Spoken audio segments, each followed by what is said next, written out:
피가 잘 통하는 그 비율을 얘기하는데, 예를 들면 동맥 우회수를 해서 새로운 길에 피가 잘 가는가, 스텐트를 넣었을 때 피가 잘 가는가, 이 퍼센트를 얘기하는데, 보통 이제 무릎 관절 위 아래를 나누는데요.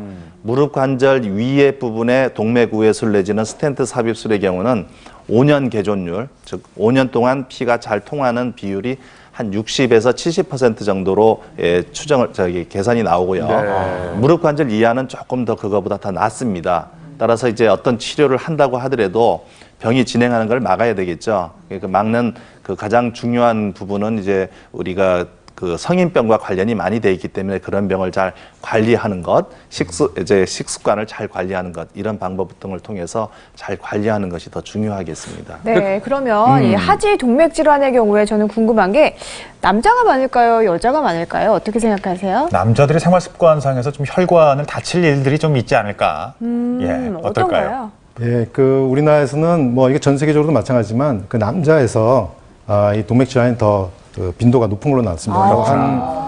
뭐 정확하게 얘기는 힘들지만 한 뭐 70% 정도가 남자분인데요. 제 생각에는 이 우리나라 남성이 특히 이제 담배를 많이 피우기 때문에 특히 군대 가서 담배를 많이 피죠. 그래서 담배하고 아주 밀접한 연관인 것 같고, 하지만 최근 이제 고령화가 되면서 여성분들도 이제 당뇨도 많이 생기고 그래서 여성분에서의 그런 동맥 질환도 점점 증가하는 추세를 보이고 있다고 할 수 있겠습니다. 네, 교수님이 금방 군대 가서 담배 많이 피니까 어떤 분은 저희 부대는 절대 담배를 피지 않습니다.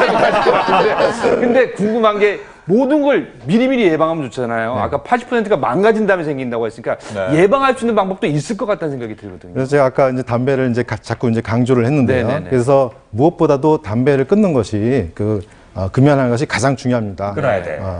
특히 이제 또 당뇨가 있으신 분들이 담배 피시는 분이 있거든요. 그런 분들은 저는 그런 분들이 제 진료실에 오면은 거의 100% 이 다리 혈관이 막히거나 심근경색이 오거나 뇌졸중이 옵니다. 그렇게 말씀드립니다. 그래서 당뇨 환자가 담배 피는 거는 그 무엇보다도 굉장히 위험한 그런 상황이라고 얘기를 할 수가 있겠고요. 네네. 그래서 금연을 해야 되고, 그래서 당 조절도 잘 해야 되고, 고혈압 조절, 그 다음에 콜레스테롤 조절을 이제 적절한 식이요법을 해서 이제 해야 되겠는데요. 물론 약물 치료도 필요하겠지만, 근데 이제 많은 분들이 이거를 식이요법을 어떻게 해야 되냐 그런데 굉장히 관심이 많으신 것 같아요. 그래서 좋은 음식이 뭐가 있을까요? 하고 이제 물어본 경우가 많거든요. 그래서 콕 집어서 어떤 음식을 말씀드리면 좋겠지만, 사실 제 생각에는 어떤 특별한 음식을 그것만 먹는다고 해서 병이 없어지는 건 아니고요.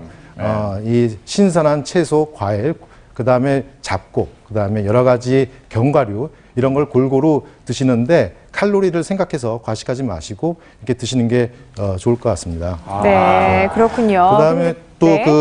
요즘 오메가3라고 해서 이제 많이들 이제 또 보조 이 영양제로도 드시고 뭐 약으로도 드시고 그러시는데, 그게 이제 동물성 지방은 이제 이 동맥경화에 굉장히 안 좋거든요. 그래서 불포화 지방산 중에 하나가 EPA라는 그런 오메가3 지방산인데요. 이 EPA의 그 중요성은 에스키모를 대상으로 하는 그런 연구를 통해서 이제 밝혀지겠습니다. 그래서 에스키모인들은 이 대개는 생선이나 또는 뭐 바다 표범을 이렇게 사냥해서 그걸 주식으로 먹고 있다고 그러는데요. 이런 그런 에스키모에서 보니까 뇌졸중이라든지 심장 질환 그런 빈도가 굉장히 낮은 거를 발견할 수 있었고, 그것이 이제 EPA하고 연관성이 있다. 그렇게 해서 EPA 이런 오메가3 불포화 지방산은 특히 그런 콜레스테롤 조절, 이 나쁜 콜레스테롤은 낮춰주고 좋은 콜레스테롤은 높여주는 그런 효과가 있어서 코레스테롤 조절, 그 다음에 또 동맥경화 예방 이런 데 있어서 도움이 될 것 같습니다. 네, 그러면 오늘 저녁 식탁에 EPA가 들어간 어떤 생선을 올릴까요? 그게 중요한데요. 예, 그래서 뭐 여기 좀 이렇게 준비를 했는데요. 예. 이제 여러 가지 아마 우리가 많이 먹는 생선일 것 같습니다. 그래서 뭐 고등어라든지 조기, 또 참치, 꽁치, 뭐 연어 등이 떨어졌네요. 5% 이상 EPA가 함유되어 있다고 되어 있고요. 다 좋아하는 생선들이에요. 네, 그다음에 10% 이상 함유되어 있는 거는 방어, 도루묵, 명태, 병어, 그다음에 대구 뭐 이런 생선들이 EPA를 많이 함유하고 있는 것 같습니다. 그렇군요. 네, 자 오늘 뭐 사야 될지 다 아셨죠? 생각하셨을 것 같아요. 오늘 뭐 에스키모 비법도 배우고 여러 가지를 좋은데, 근데 동맥 질환 예방 차원에서 제가 아는 분은요 아스피린을 들고 다니면서 드시는데 그건 좋은 방법인가요? 아니면 큰일 날 방법?